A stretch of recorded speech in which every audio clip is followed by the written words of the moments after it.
আসসালামু আলাইকুম।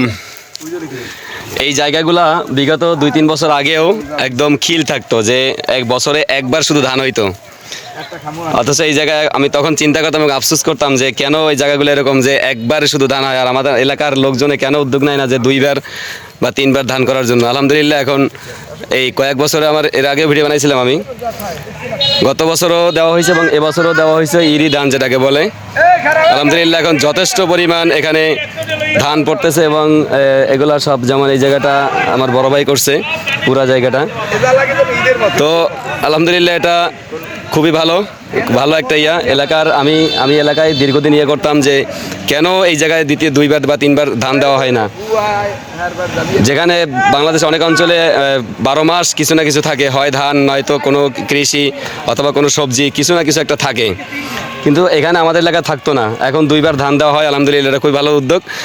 এখানে এখনও এখান থেকে ওই পশ্চিম দিকে যদি তাকাই, ওদিকে দেখা যায় ওই জায়গাটা ফাঁকা দেখা যায়।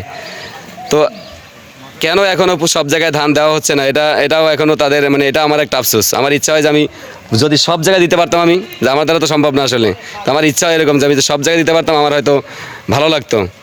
তারপরেও এটা শান্তির একটা বা একটা ভালো লাগার জায়গা যে ম্যাক্সিমাম জায়গাগুলোয় ধান বা বীজ রোপণ করা হয়েছে।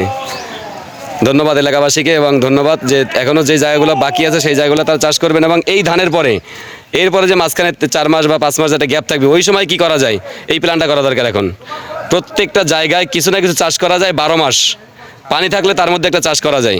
যেমন এখানে এখন যদি করা হয় যে এই জায়গাগুলোর মধ্যে মাঝখানে উঁচা করে বড়ই গাছ যদি লাগাই দেয়, তো বড়ের চাষ হবে এবং বড়ই গাছ একবার বড়ই, যেমন এখন বড়ই শেষ, সব ডাল কেটে দেওয়ার পর এখানে ধান দেওয়া যায়। আষাঢ় মাসে যখন আমাদের এখানে কলার মধ্যে পানি ভরা থাকে, তখন ওই উঁচা জায়গার মধ্যে বড়ই গাছ থাকে, সেই গাছও মারা যাবে না। তো এই ধরনের বিভিন্ন প্ল্যান করা যায়। আশা করি আমাদের এলাকার যারা আছেন, চাষ যারা করেন, তারা এই উদ্যোগগুলো নেবেন। ধন্যবাদ।